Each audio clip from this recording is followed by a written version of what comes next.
नमो नमः। नमस्कारम, सुप्रभातम। कर्तव्यनिष्ठ पर आचार्य कुलविंदर के द्वारा आज संस्कृत कक्षा में आपका पुनः स्वागत। संस्कृत की रुचिरा भाग 1 कक्षा 6 की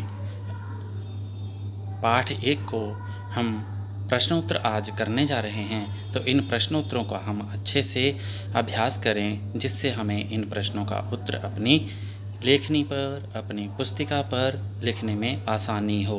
तो हम प्रश्न 1 की ओर आते हैं। तो प्रश्न 1 में कहता है कि इस प्रश्न का उत्तर विद्यार्थियों को स्वयं बोलकर करना है।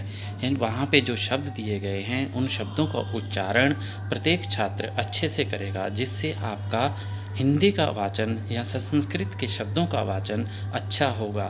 जितना सरल, स्पष्ट और सुंदर आपकी वॉइस होगी, आवाज़ होगी, उतना ही अच्छा आप इन प्रश्नों का उत्तर दे पाओगे। तो अतः विद्यार्थी अवश्य ही इस कार्य को करेंगे। तो हम प्रश्न 2 की ओर आते हैं। तो 2 प्रश्न में उसने कहा कि यहाँ पे कुछ शब्द हैं, तो अब हम इनका उच्चारण करते हैं। जैसे छात्रः, छात्रः, गजः, गजः, घटः, शिक्षकः, शिक्षकः, मकरः, मकरः, दीपकः, मयूरः, बिडालः, अश्वः, शुकः, मूषकः, चन्द्रः, बालकः, चालकः, गायकः। तो ऐसे शब्दों का उच्चारण आप अच्छे और सुस्वर स्पष्ट शब्दों में करें। अब हम दूसरे प्रश्न की ओर आते हैं। तो यहाँ पे पाठ 2 में कुछ तस्वीर दिखाई गई हैं। इन तस्वीरों का उत्तर हम जांचेंगे। तो पहले में किसान हल चला रहा है और उसका उच्चारण नीचे लिखा कृषकः। कृषका कहते हैं किसान को। वृषभः, वृषभः कहते हैं बैल को। भल्लुकः, भल्लुकः भालू को के लिए कहा जाता है। मंडुकः मेंढक के लिए। कपोतः कबूतर के लिए। और पर्यंकः बेड के लिए, गद्दे के लिए कहते हैं। दूरभाषः फ़ोन के लिए। काकः कौवे के लिए। और शौचिकः दर्जी के लिए कहा जाता है। अब हम आगे प्रश्न की ओर आते हैं। यहाँ पे वर्ण संयोजनेन पदम लिखतः, वर्णों का संयोजन करते हुए शब्दों को लिखो। च प्लस अ प्लस श प्लस अ प्लस क प्लस अ। तो सबको जोड़ देने के बाद क्या शब्द बनेगा? चषकः। चषकः कहते हैं गिलास को। दूसरा शब्द है सा औ च ई क आ। तो शब्द बनेगा शौचिकः। तीसरा शब्द की ओर आते हैं। श उ न अ क औ। तो शुनकौ। अगला शब्द है ध आ व आ त आ, धावतः। अगला शब्द है व रि द धा आ, तो वृद्धः। नेक्स्ट शब्द की ओर आते हैं।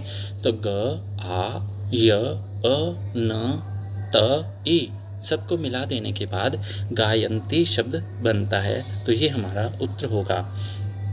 अब प्रश्न 2 की ओर। पदानां वर्ण विच्छेदम प्रदर्श्यता, वर्णों का विच्छेद करते हैं। जैसे सीव्यति शब्द लिखा हुआ है, अब इसको पहले प्रश्न की तरह अलग अलग करना है।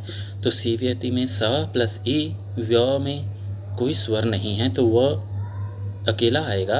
य अ प्लस त प्लस ई, सीव्यति। वर्णः व आ र ण आ। कुक्कुरौ क उ क क उ र औ। मयूरः का आएगा म अ य उ र आ। बालकः ब आ ल क आ, बालकः। अगले प्रश्न की ओर आते हैं। तो यहाँ प्रश्न दिया गया उदाहरणम दृष्ट्वा रिक्त स्थानानि पूर्यता। तो जो लाल कलर में अक्षर दिए गए हैं ये आपकी बुक्स में ब्लैंक हैं। हम इनके स्थान पे सही उत्तर लिख लेंगे। चषकः चषकौ, चषकाः। बलिवर्दः बलिवर्दौ, बलिवर्दाः। शुनकः शुनकौ, शुनकाः। मृगः मृगौ, मृगाः। शौचिकः शौचिकौ, शौचिकाः। मयूरः मयूरौ, मयूराः। तो जो काले अक्षरों में शब्द दिए गए हैं वो तो लिखे हुए हैं, जो फिलिंग इन द ब्लैंक्स में शब्द थे वो लाल अक्षर में लिखे गए हैं, ताकि शब्दों को पहचानने में, लिखने में हमारी त्रुटि ना हो। सुस्पष्ट और सुंदर शब्दों में आपके उत्तर अच्छे से दिखाई दें, इसलिए इन शब्दों को यहाँ रचा गया है।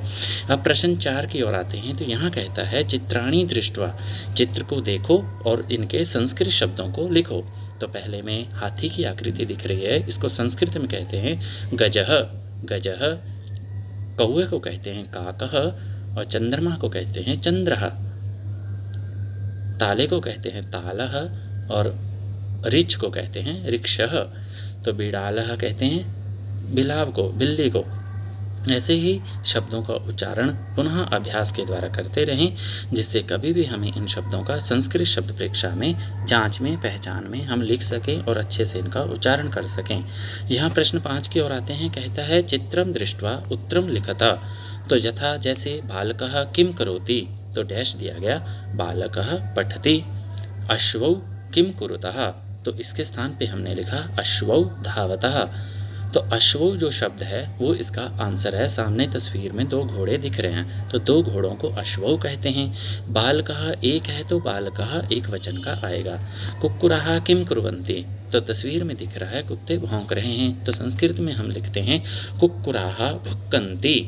छात्रौ किम कुरुतः, तो छात्र क्या करते हैं, तो इसका सामने लिखा छात्रौ गायतः, छात्र गाते हैं। कितने हैं, 2 छात्र हैं।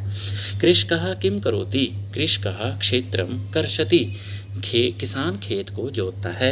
गजौ किम कुरुतः, हाथी क्या करते हैं, तो लिखा गया कि गजौ चलतः, कि 2 हाथी चल रहे हैं। अब प्रश्न 6 की ओर आते हैं। तो 6 प्रश्न में दिया पदानि संयोज्य वाक्यानि रचयत। तो इन शब्दों को हम मिलाएंगे और अच्छे से अभ्यास करेंगे। गजः नृत्यति सही नहीं है, सिंहो गायति सही नहीं है, गायकः पठतः मैचिंग नहीं हो रहा, बालकौ चलन्ति ये भी उचित नहीं है, मयूरः गर्जतः। तो अब इन शब्दों को हम मिलाएंगे, तो मिलाने पे गजः गर्जतः,